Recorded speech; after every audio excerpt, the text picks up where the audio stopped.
Céline. 1, 2, 1, 2. Ah, c'est mieux, c'est mieux. Ce matin, on a une vente de garage pour. Oui, d'accord. On a une grande vente de liquidation pour vous ce matin. On a des surplus de cœur en fête. Alors, si vous en voulez, on a des saucisses hot dog, une douzaine de saucisses hot dog qui s'est vendu au prix coûtant en spécial à 2 qu'on liquide à 1,50 On a des pains hot dog qui étaient aussi vendus en spécial à 2 qu'on liquide à 1,50 On a aussi des sacs de chips avec différentes variétés de petits chips dedans qui étaient vendus à 10,92 incluant la taxe, qu'on vous laisse incluant la taxe à 7 seulement le paquet.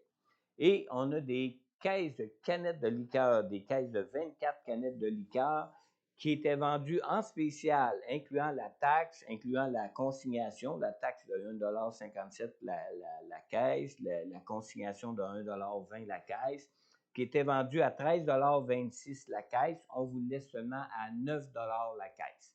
Alors, si vous en voulez, juste aller voir notre trésorier, technicien de son, après la rencontre, puis vous pourrez lui payer ça. Simplement, ou peut-être juste mettre ça dans une enveloppe, marqué Cœur en fête ou évangélisation dessus, ça va être retourné dans le fond du budget de Cœur en fête. D'accord? Alors, c'est là, pour vous, en grand spécial. On n'a pas voulu les retourner au magasin parce qu'à ce prix-là, on s'est dit, on est aussi bien d'en profiter tous et chacun. Alors, on vous les offre. C'est pour vous, pour ces prix-là. Peut-être donner ça à Christian, c'est le prix des articles.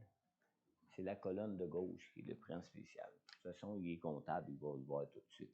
Amen. Alors, content de vous accueillir ce matin. Bon dimanche, il fait chaud. Pas encore chaud. Moi, j'ai eu tellement chaud cette semaine, j'ai travaillé à l'air climatisé, puis la gorge m'a assez irrité avec l'air climatisé, qui n'est pas une air naturelle. Là. Moi, je fonctionne plus au naturel habituellement. Mais j'endure bien la chaleur, mais là, c'était vraiment, vraiment trop chaud pour ne pas mettre en marche l'air climatisé dans mon bureau. Alors, bienvenue ce matin à ce culte de Église Centre-Vie Abondante, ce culte du 9 juillet 2023. Je vais vous inviter tout de suite à tourner dans vos Bibles. On va tourner dans Matthieu au chapitre 7. On va lire ensemble les versets 24 à 29. Matthieu chapitre 7, versets 24 à 29.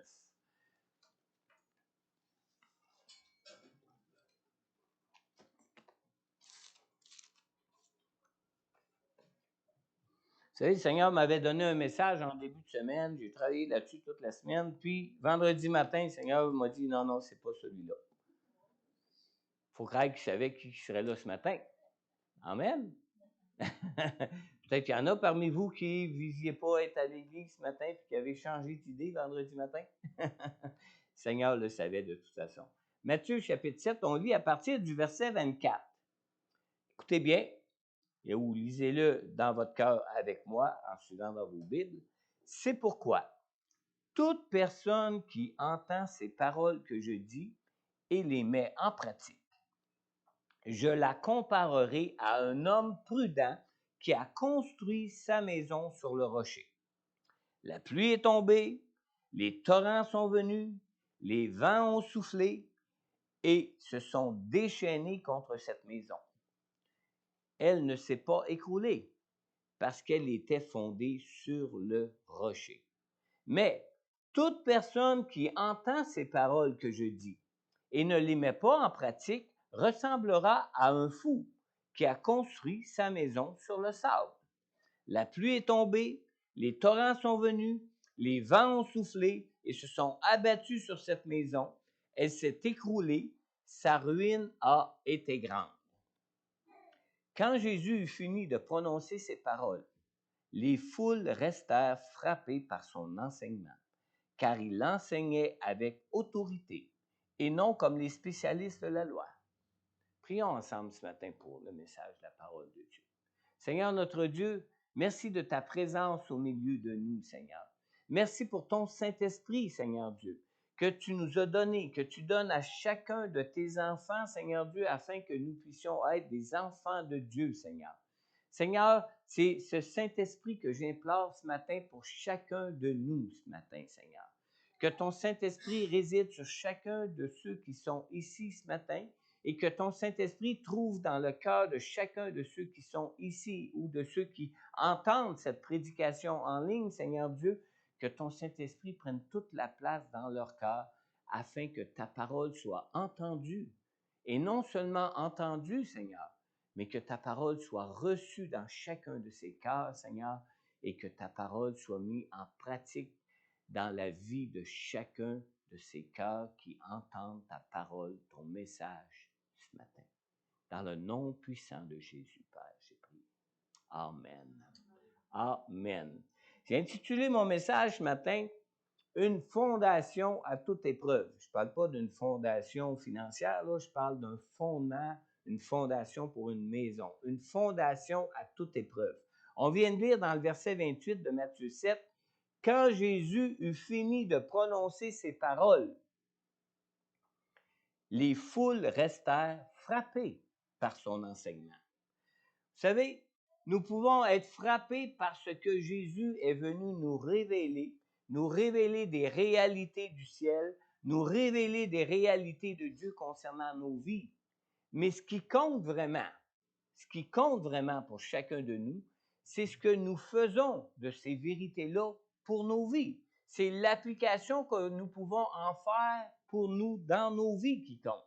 Dans Hébreux chapitre 9 et au verset 27, la parole de Dieu nous dit qu'il est réservé aux êtres humains de mourir une seule fois. Après quoi vient le jugement. Alors la parole de Dieu nous avise qu'un jour, nous aurons tous à passer devant Dieu pour être jugés par lui pour nos vies. Tous sans exception. Que vous soyez des gens qui soyez présents ici à l'Église pour entendre la parole de Dieu ce matin, ou que vous soyez des gens qui jamais sont allés à l'Église de leur vie, on va tous ressusciter pour passer en jugement devant Dieu et là va venir le jugement pour chacun. Certains vont ressusciter pour la mort éternelle, pour être coupés de la présence de Dieu éternellement. D'autres vont ressusciter pour vivre pour la vie éternelle, pour vivre en présence de Dieu éternellement. Alors Dieu nous confie de précieuses vérités que l'on trouve dans sa parole, mais ce qui compte est ce que nous faisons de ces révélations de Dieu pour nos vies.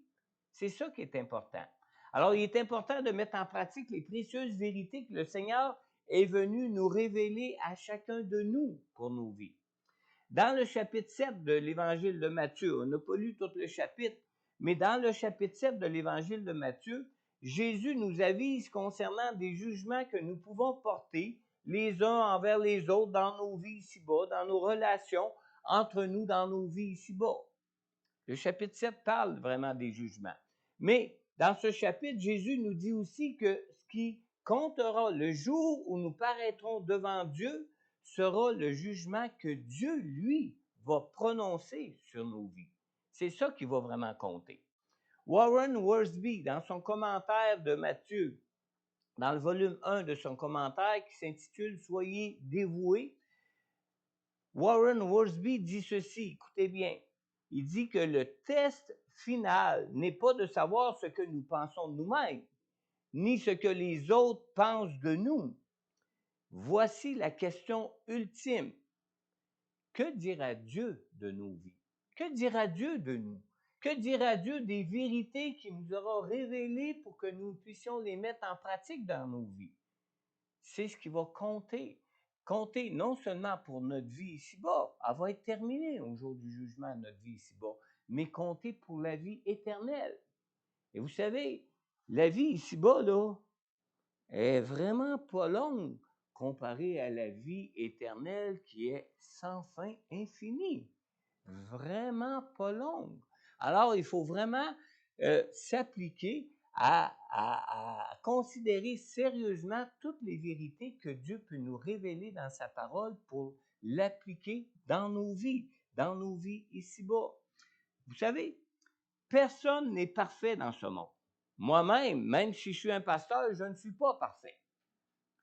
Ceux qui me connaissent le savent, hein? Mais il n'y a personne de parfait, ce n'est pas un secret pour personne. Il n'y a qu'un seul vrai bon pasteur. Et ce vrai bon pasteur qui est infaillible, c'est qui? C'est notre grand pasteur, le Seigneur Jésus-Christ, qui est lui-même la parole de Dieu qui est venue en chair pour nous révéler Dieu. Dieu qui est dans les cieux pour nous révéler les réalités spirituelles de nos vies.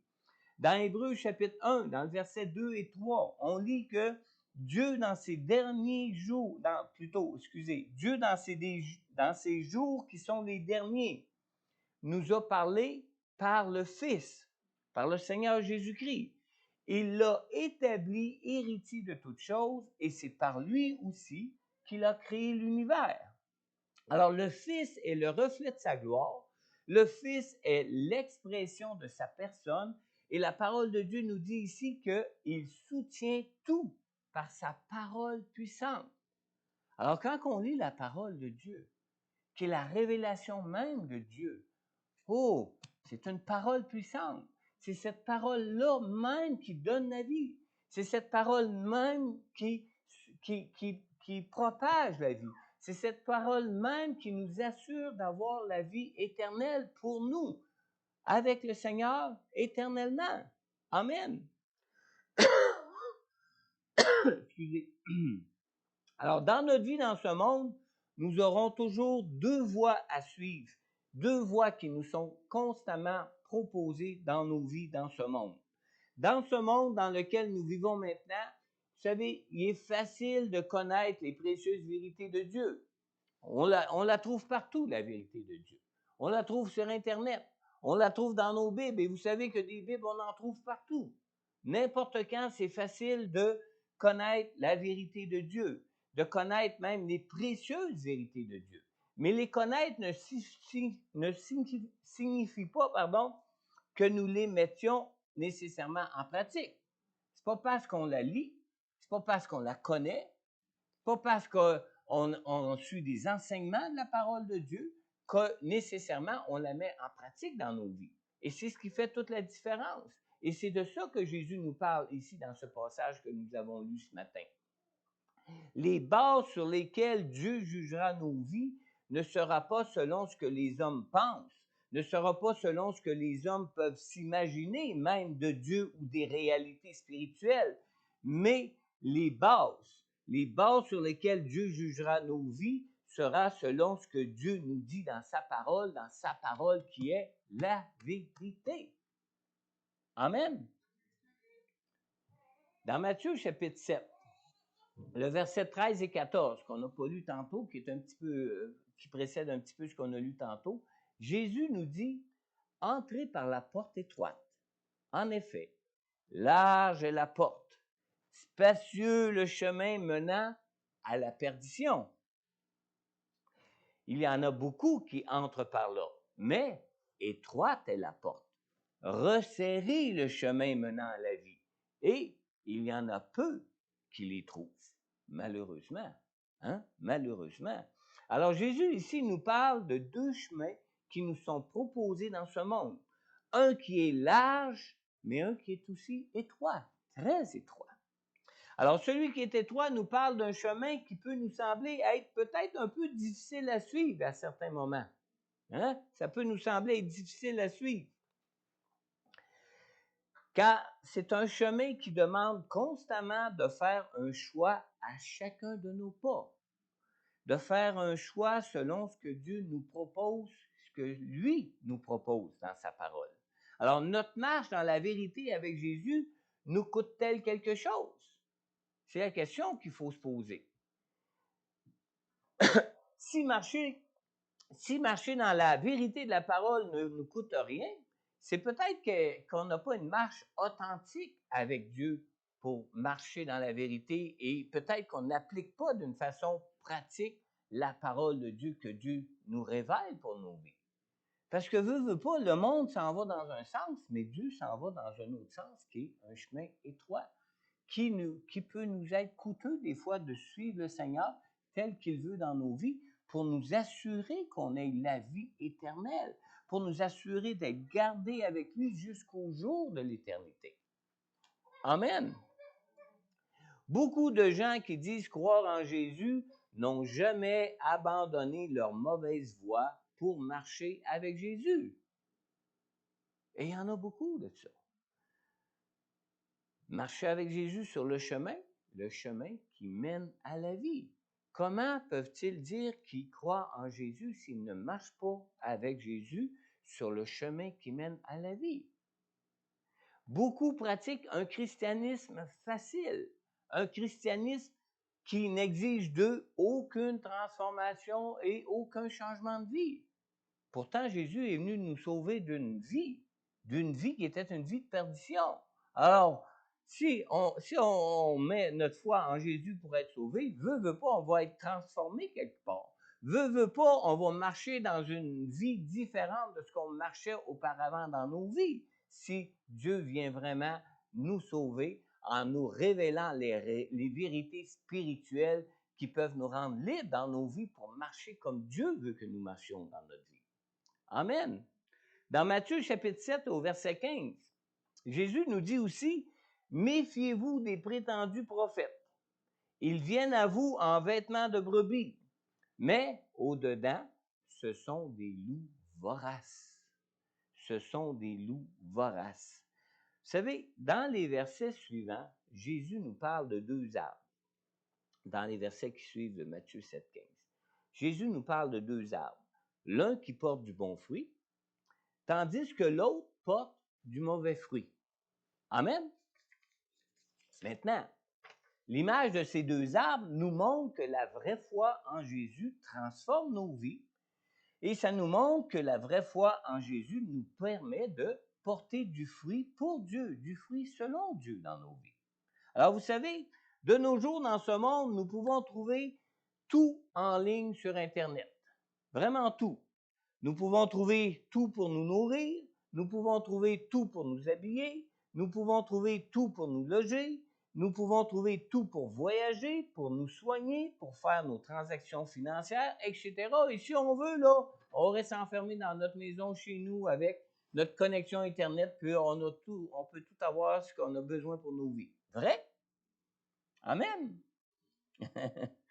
Mais comment pouvons-nous nous assurer que celui qui me parle de Dieu en ligne sur Internet n'est pas un faux prophète? Avez-vous déjà réfléchi à ça? Comment qu'on peut s'en assurer? Ce n'est pas ici juste une question de partager des choses écrites ou des choses qui sont écrites ou qui font partie de la parole de Dieu quand on parle des faux prophètes. Ils sont habillés en habits de brebis même. Ils ont l'air d'être vrais, puis ils parlent même de la parole de Dieu qui est vraie. Mais, est-ce qu'on a cette occasion, en les suivant en ligne, de constater les fruits qu'ils portent dans leur vie pour les reconnaître? C'est par leurs fruits qu'on peut les reconnaître.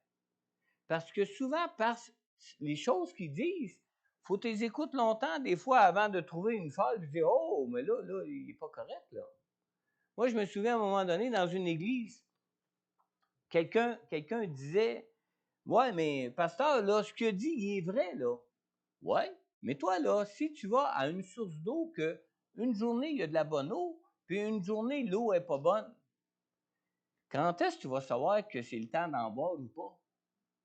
Hein? On reconnaît un arbre à ses fruits. Méfiez-vous de ceux que vous entendez parler et que vous ne voyez jamais ou que vous ne pouvez jamais constater la vie qu'ils mènent.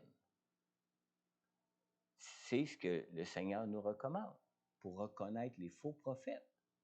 Non pas à ce qu'ils disent.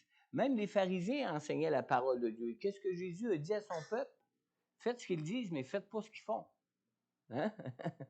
Parce qu'il n'y avait pas une vie conforme à ce qu'eux-mêmes enseignaient. Amen. Si vous voulez être assuré de marcher de façon pratique dans la parole de Dieu qui vous est enseignée, constatez la vie de ceux qui vous enseignent. Constatez la vie de ceux qui vous prêchent la parole de Dieu. Amen. Maintenant, comme il y a toujours deux voies qui nous sont proposées dans ce monde, il y a aussi deux façons possibles de bâtir nos vies. Deux façons possibles de bâtir nos vies. On a lu dans Matthieu 7, au verset 24, Jésus nous dit encore, c'est pourquoi toute personne qui entend ces paroles que je dis et les met en pratique, je la comparerai à un homme prudent qui a construit sa maison sur le rocher. J'ai une question pour vous. Avez-vous déjà réalisé que notre vie dans ce monde n'est rien d'autre qu'une vie temporaire que Dieu nous accorde ici-bas? Avez-vous déjà réalisé ça? C'est juste une vie temporaire que Dieu nous accorde ici-bas. Et pourquoi Dieu nous accorde-t-il cette vie ici-bas? Hein? Alors qu'on est des pécheurs, il pourrait tout de suite tout nous détruire. Alors qu'on se convertit au Seigneur Jésus, il pourrait tout de suite nous prendre et nous emmener au ciel avec lui. N'est-ce pas?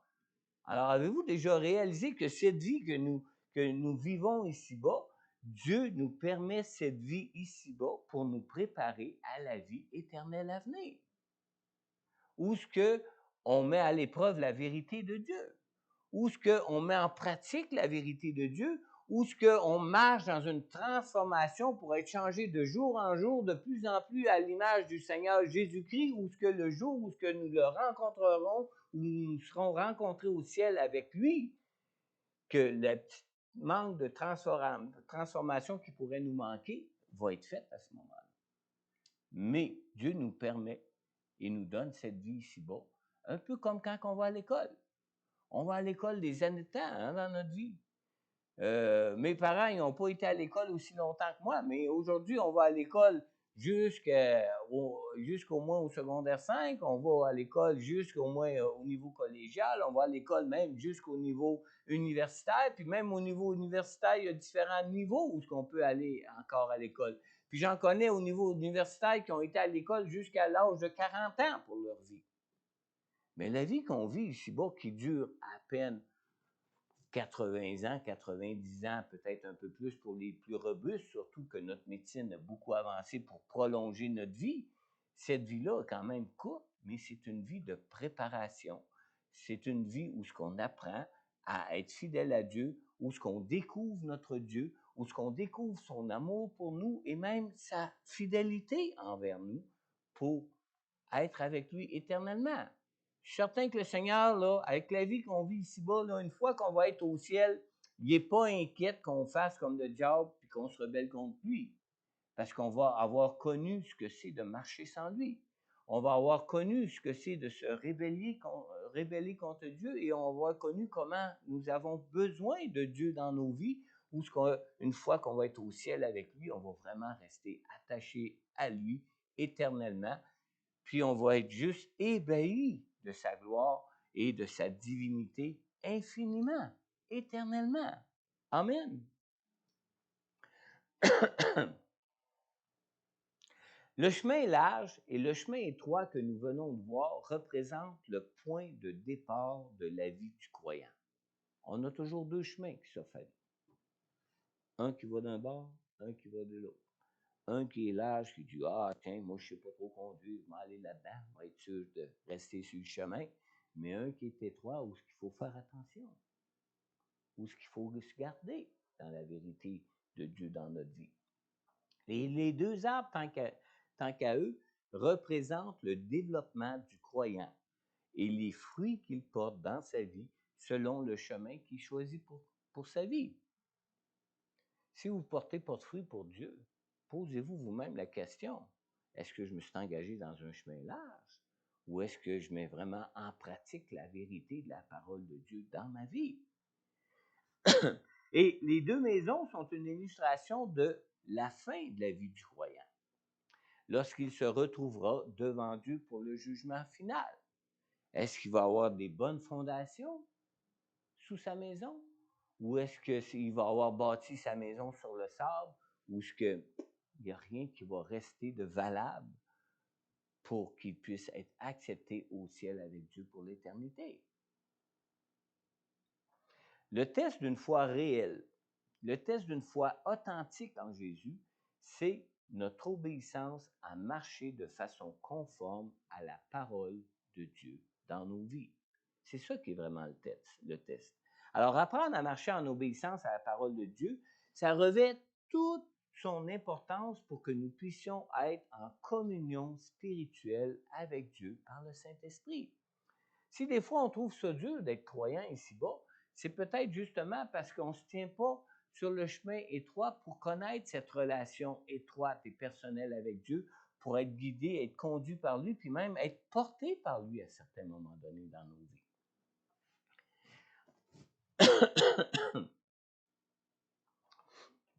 Apprendre à marcher en obéissance à la parole de Dieu, ça revêt donc toute son importance. Dans Matthieu 7, au verset 24, nous venons de lire que toute personne qui entend ces paroles que Jésus dit et les met en pratique, que Jésus la compare à un homme prudent qui a construit sa maison sur un roc.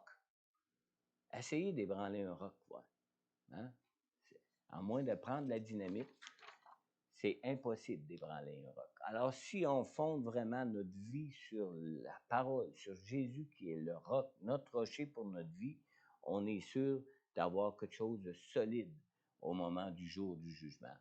Vous savez que Jésus compare la vie d'une personne à une maison qui est en train de construire. Alors, nous sommes tous libres de faire de nos vies ce que nous voulons bien en faire. Vrai? Je ne sais pas s'il y en a qui se sont déjà fait construire une maison ici.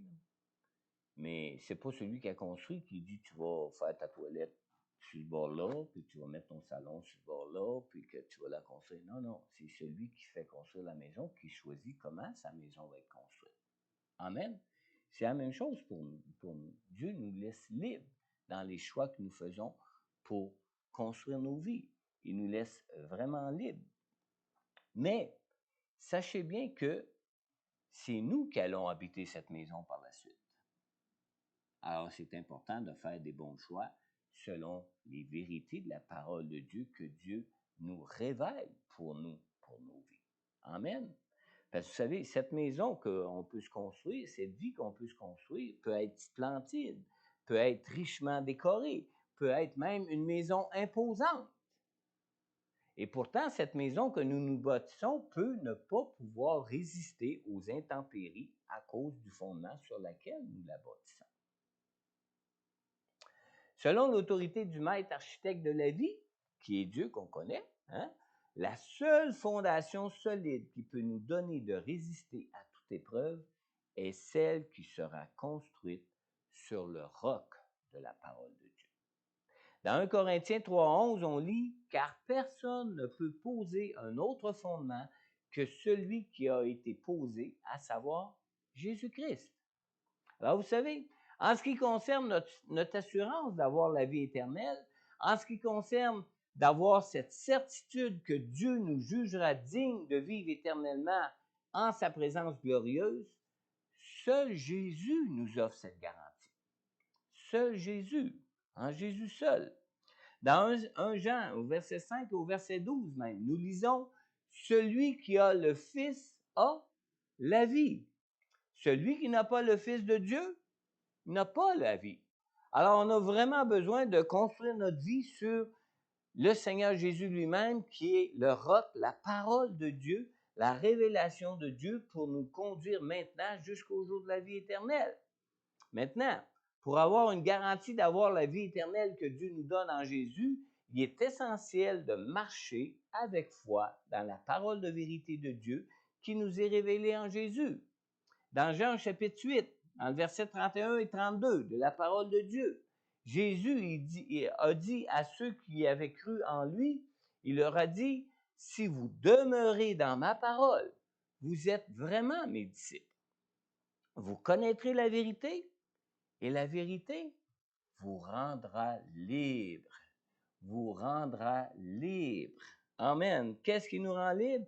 La vérité de la parole de Dieu. Et comment peut-on devenir libre avec la vérité de la parole de Dieu?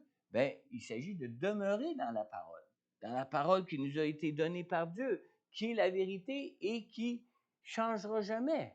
Jamais, ni maintenant, ni éternellement. Amen. Alors, la parole de Dieu est essentielle pour rendre libre. La parole de Dieu est essentielle pour transformer le croyant dans sa vie de tous les jours. Et la parole de Dieu, vous savez, c'est une nourriture. Passez quelques jours sans manger. Hein? Ceux qui jeûnent de temps en temps, là. Oh, on perd des forces, c'est pas long. Hein? Oh, le ventre nous gargouille. Oh! Puis des fois, on se dit, ah, c'est-tu dur, j'ai jeûné, hein? Mais c'est la même chose concernant la parole de Dieu. C'est une nourriture. Et manquez de lire votre parole, vous manquez de nourriture spirituelle pour faire face à tout ce que vous avez à vivre dans votre vie. Vous allez en manquer. La parole de Dieu est une nourriture qui chaque jour apporte au croyant tout ce qui lui est nécessaire pour sa transformation et tout ce qui est nécessaire aussi pour le garder dans sa foi en Jésus. Pour le garder dans sa foi en Jésus.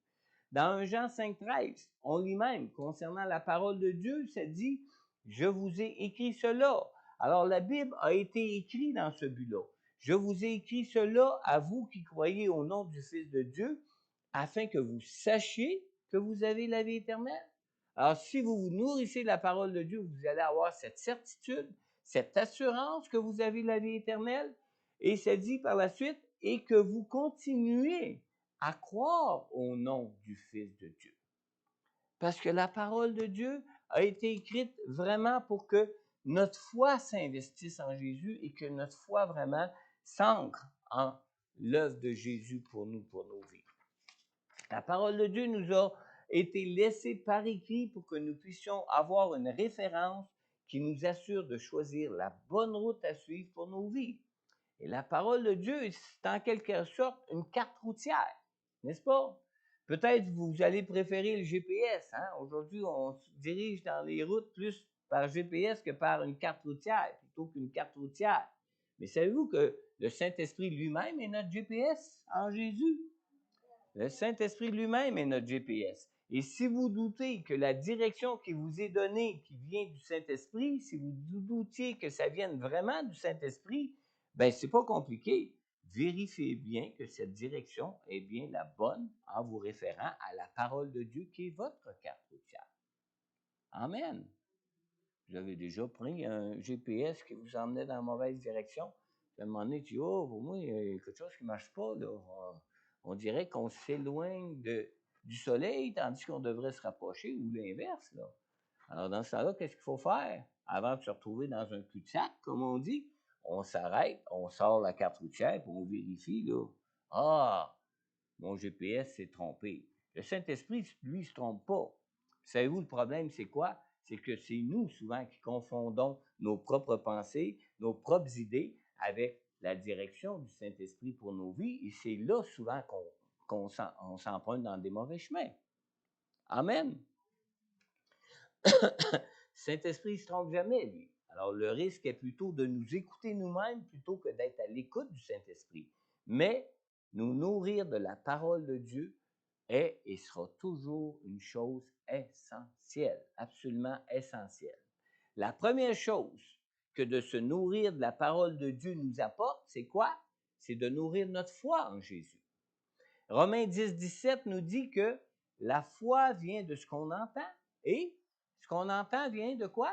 De la parole de Dieu. Alors, la première utilité de la parole de Dieu, c'est de nourrir notre foi en Jésus.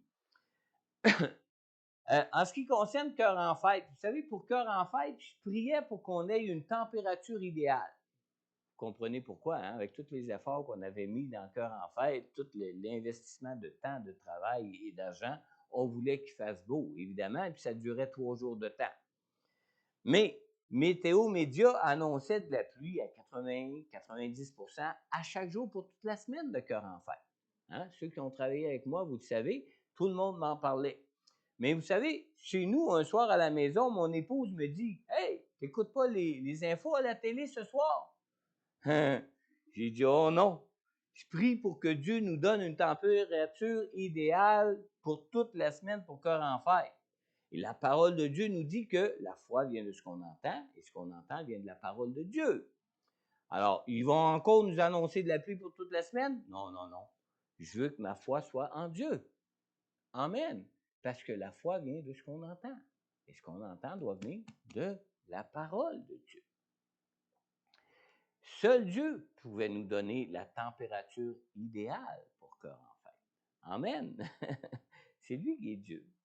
Une autre chose que la parole de Dieu produit, c'est de nous donner la capacité de marcher dans toute la vérité de Dieu dans nos vies. Cette capacité-là nous vient de la parole de Dieu, qui vient nous affermir dans notre foi en Jésus. On lit dans Romains 1,16, la parole de Dieu nous dit, écoutez bien, en effet, je n'ai pas honte de l'évangile de Christ. C'est la puissance de Dieu pour le salut de tout homme qui croit. Encore là, à cœur en fête, les nouveaux croyants, on a rencontré certains nouveaux croyants qui donnaient leur vie à Jésus, qui craignaient souvent d'être rejetés par leurs amis. Un de ces nouveaux même qui était touché dans son cœur, qui avait été touché vraiment dans son cœur à cœur en fête, touché de l'amour de Dieu pour lui, de l'amour de Jésus pour lui, a même refusé de donner son nom et ses coordonnées pour qu'on puisse l'accompagner dans son choix qu'il avait fait pour Jésus. Et la raison qu'il a donnée pour refuser de nous donner ses coordonnées, c'était que ses amis pouvaient rire de lui. Ouais, ben moi je le comprends très bien. Ça ne m'a pas étonné du tout qu'il craigne d'être la risée de ses amis. Ça ne m'a pas étonné parce qu'il n'avait encore jamais lu la parole de Dieu. La parole de Dieu qui peut lui donner la puissance que seul Dieu peut donner à ceux qui sont ses enfants. Amen. Vous avez des craintes? On ne fait pas juste le chanter, là, qu'on est enfant de Dieu. Lisez la parole de Dieu. Vous allez être fortifiés dans votre cœur. Vous allez être fortifiés par la parole de Dieu qui vous donne des promesses concernant ce monde, des promesses pour le monde à venir, où ce que vous n'aurez aucune honte d'être enfant de Dieu. Amen. Un dernier point rapidement. La parole de Dieu procure une fondation à nos vies, une fondation qui résiste aux intempéries de ce monde.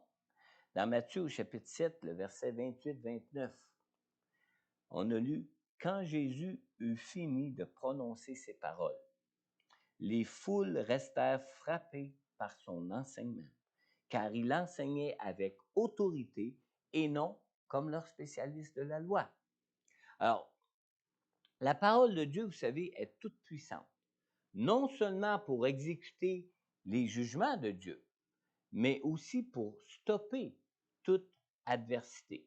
On vient de lire au verset 29 que Jésus enseignait avec autorité.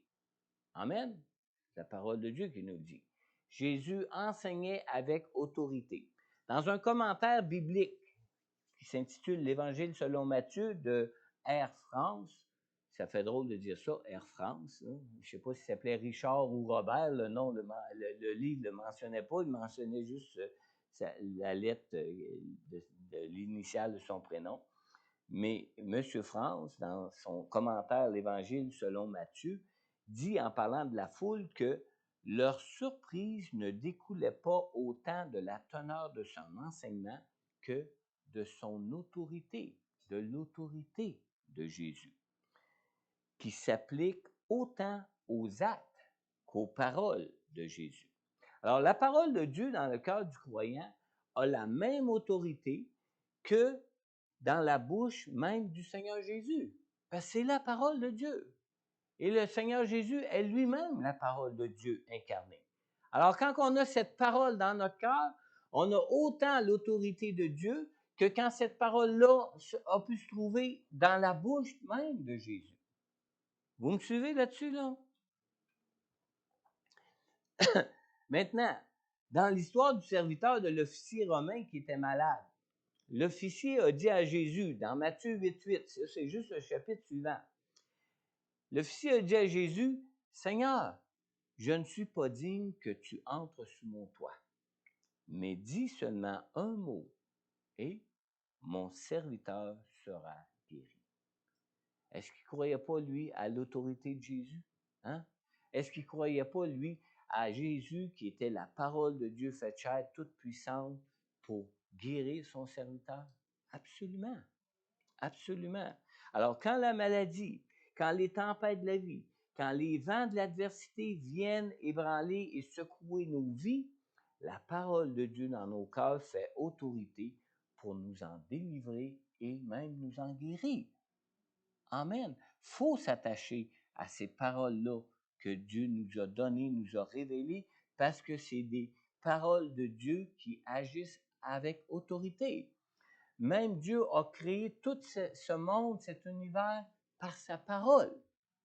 Amen. Alors, ce n'est pas juste une question d'un enseignement qui fait autorité, mais c'est une question d'acte de puissance que la parole de Dieu dégage elle-même. Amen.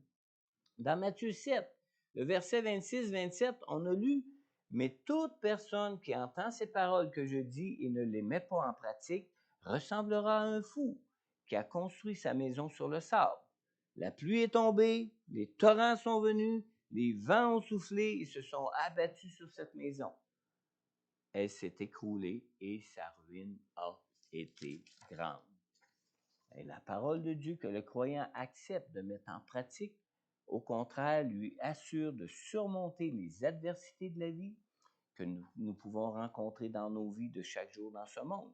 Et par l'autorité seule de sa parole, Jésus a fait taire les vents. Hein? On voit ça dans les évangiles où ce que Jésus a fait taire les vents, comment? Par l'autorité seule de sa parole. Jésus a fait taire les vents, Jésus a calmé la tempête, Jésus, par sa parole, a chassé même des démons. C'est ça la puissance de la parole de Dieu. Amen. Est-ce qu'on croit? Amen. Matthieu 8, 27. On lit à ce sujet-là, « Ces hommes furent très, très étonnés et dirent, quel genre d'homme est-ce? Même les vents et la mer lui obéissent. » Jésus n'avait aucune puissance en lui-même. Sa puissance venait de la parole de Dieu qui était révélée, qui était relâchée, qui venait faire son œuvre ici-bas. Amen. Alors ce matin, alors que nous parlons de la puissance de la parole de Dieu qui peut faire naître notre foi en Dieu et qui peut même changer, transformer nos vies, ce matin, as-tu déjà invité Jésus dans ton cœur afin de pouvoir devenir enfant de Dieu? Dans Jean 1,12, on lit, « Mais à tous ceux qui l'ont accepté, à ceux qui croient en son nom, elle, en parlant de Jésus, la parole de Dieu, a donné le droit de devenir enfant de Dieu. » Alors, si ce matin tu reconnais dans ton cœur que tu es un pécheur et que tu as besoin de Jésus comme sauveur pour être pardonné, que tu as besoin de Jésus comme sauveur pour être réconcilié avec Dieu afin de devenir enfant de Dieu, je t'invite ce matin à simplement mettre ta foi en Jésus et à l'inviter dans ton cœur pour faire de lui le sauveur et le Seigneur de ta vie. Jésus t'aime. Jésus a même payé pour toi à la croix le prix pour le pardon de tes péchés. Et Dieu lui-même t'aime.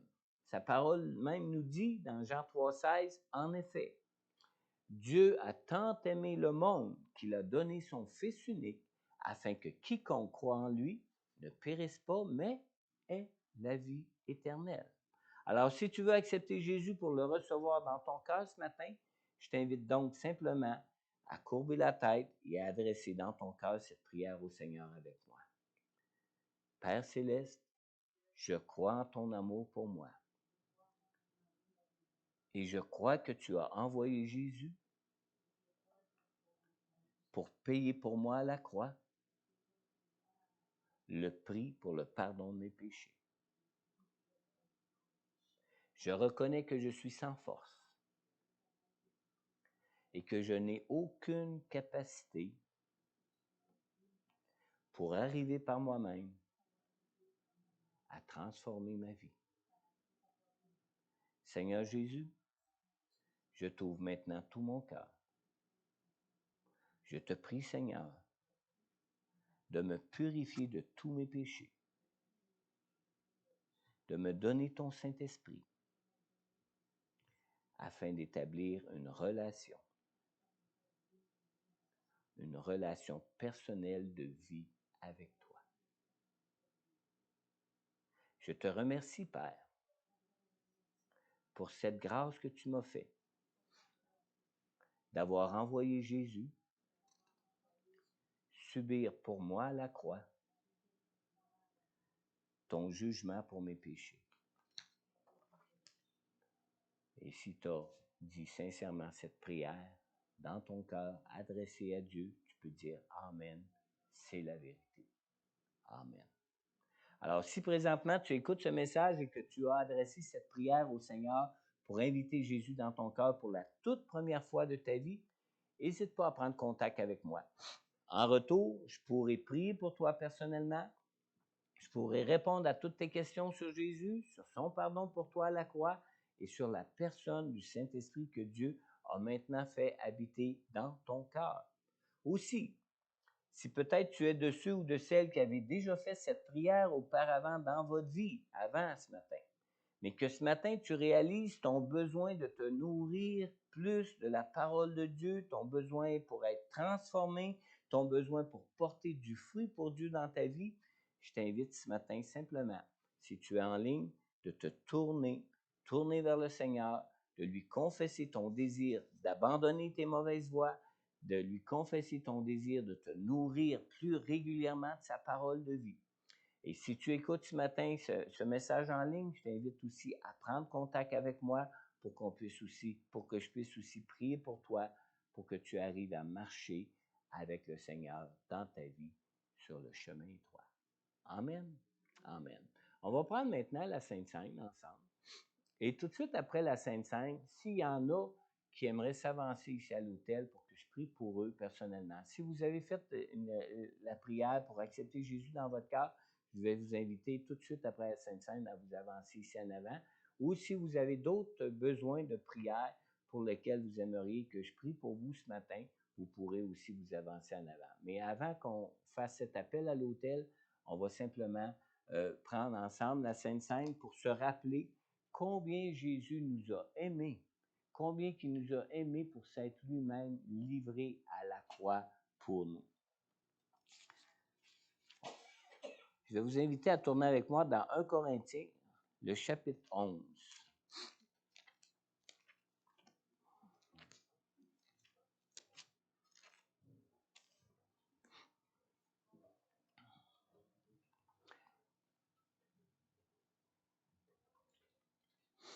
Alors, si vous n'avez pas une Bible avec vous, simplement suivez ce que je vais lire ici, de ce passage de 1 Corinthiens, chapitre 11, qui nous parle du repas du Seigneur.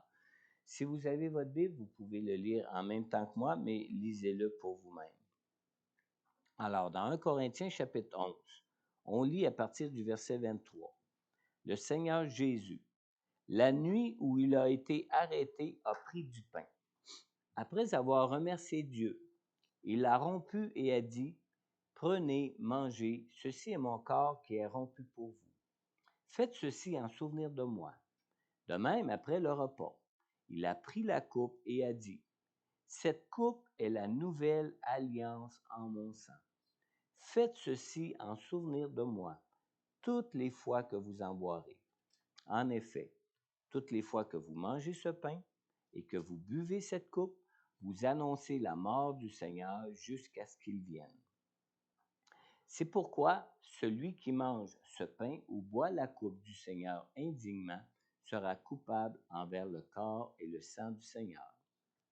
Que chacun donc s'examine lui-même, et qu'ainsi il mange du pain et boive de la coupe. Car celui qui mange et boit indignement sans discerner le corps du Seigneur, mange et boit un jugement contre lui-même. C'est pour cela qu'il y a parmi vous beaucoup d'infirmes et de malades et que plusieurs sont morts. Si nous nous examinions nous-mêmes, nous ne serions pas jugés. Mais quand nous sommes jugés, c'est le Seigneur qui nous corrige, afin que nous ne soyons pas condamnés avec le monde. Le Seigneur nous aime tellement qu'il veut même nous corriger quand on prend une mauvaise voie. Alors, ce qui est important ce matin pour prendre les symboles de la Sainte Seine, quand on va prendre le pain, on ne mange pas littéralement le corps de Jésus. C'est seulement un symbole qui représente le corps de Jésus qui a été brisé à la croix, qui a souffert à la croix pour que nous puissions nous-mêmes être guéris dans nos corps de tout ce qui peut être des conséquences de nos péchés dans notre vie. Quand on prend la coupe qui représente le sang de Jésus, c'est pas le sang de Jésus que nous buvons, c'est juste un symbole qui représente la vie que Jésus a vécue sans péché, cette vie qui a été offerte en sacrifice à la croix, et qu'ainsi, parce qu'il a payé le prix par sa vie offert à la croix, quand on croit en lui, comme Dieu a ressuscité Jésus, parce que la mort ne pouvait pas le retenir parce qu'il était sans péché, quand on croit en Jésus et qu'on est en lui, Dieu va nous ressusciter aussi nous-mêmes au jour de la résurrection. Amen. Alors, les symboles ont été distribués. Ce qui est important, c'est de reconnaître combien Jésus nous a aimés pour donner sa vie pour nous, pour que nous soyons sauvés. Alors, si vous reconnaissez cet amour de Jésus pour vous, et si vous le reconnaissez au point que vous reconnaissez que Jésus nous a racheté notre vie pour que nous appartenions à Dieu, et que votre désir est vraiment de marcher avec Dieu dans votre vie, n'hésitez pas à prendre les symboles. Vous êtes un enfant de Dieu et vous reconnaissez combien Dieu vous aime. Amen. Amen. Alors, Sylvie va nous conduire dans un chant de louange et d'adoration. On va se lever ensemble. Avant de prendre les symboles, prenez le temps durant ce chant de louange, ce chant d'adoration, d'examiner votre cœur, d'examiner votre propre amour pour Jésus en reconnaissance de son amour pour vous, pour votre vie. Et tout de suite après ce chant, je vais revenir ici en avant. On va juste relire quelques versets de ce passage, puis on va prendre ensemble le pain qui représente le corps de Jésus et la coupe qui représente sa vie parfaite et sans défaut. Amen.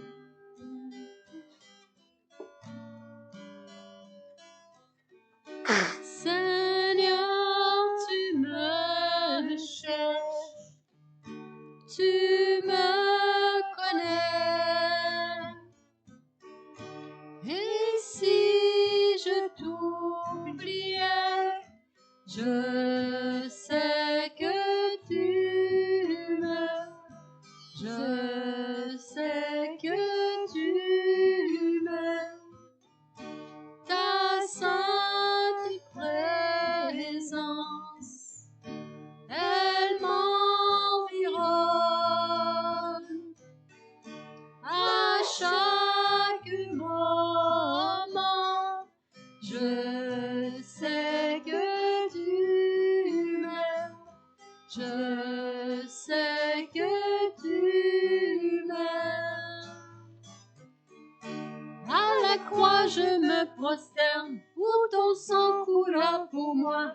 Aucun amour n'est plus grand.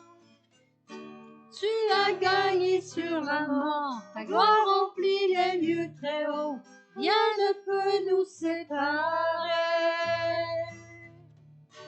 Tu marches devant moi, tu gardes mes pas, ta main me soutient. Je sais que tu m'aimes, je sais que tu m'aimes. À la croix je me prosterne, où ton sang coula pour moi. Aucun amour n'est plus grand.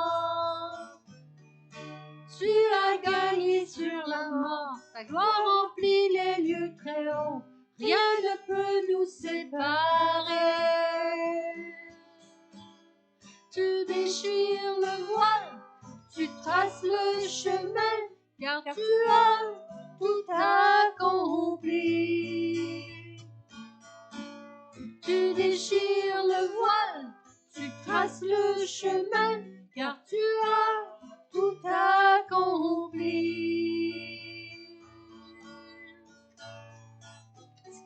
Si tout s'effondrait devant mes yeux,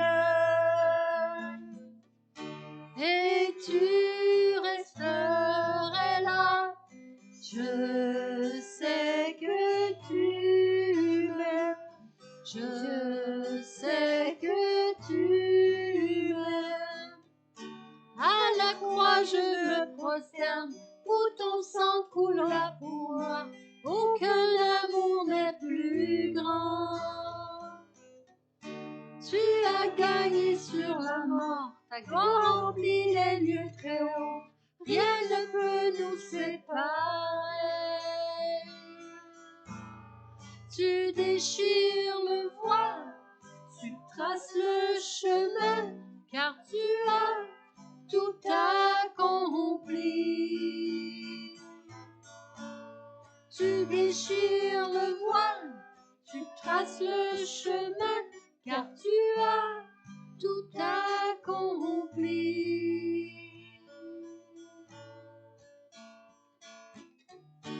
À la croix, je me prosterne, où ton sang coulera pour moi. Aucun amour n'est plus grand. Tu as gagné sur la mort, ta gloire remplit les lieux très hauts. Rien ne peut nous séparer.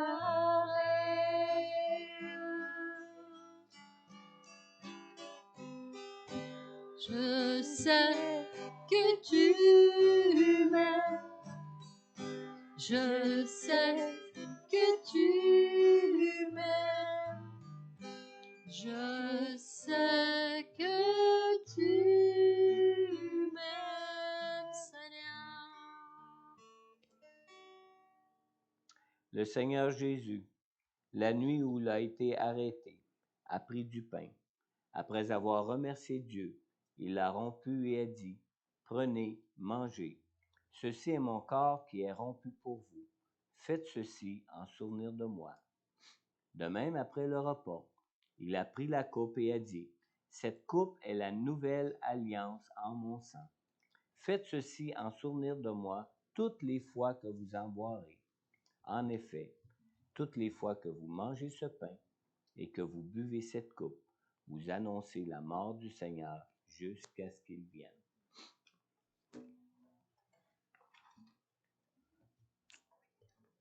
On prend ça.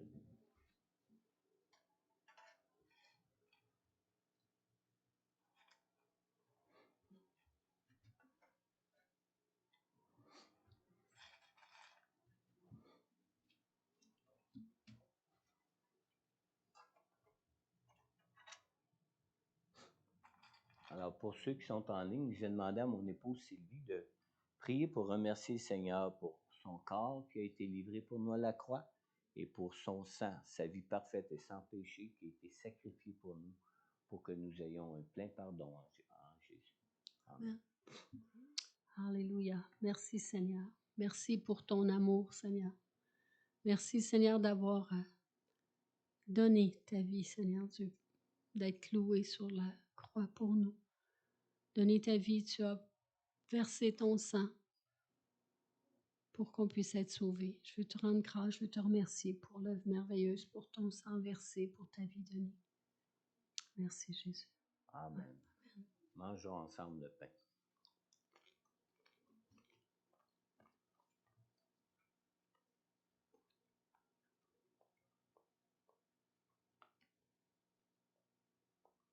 Buvons maintenant ensemble la coupe.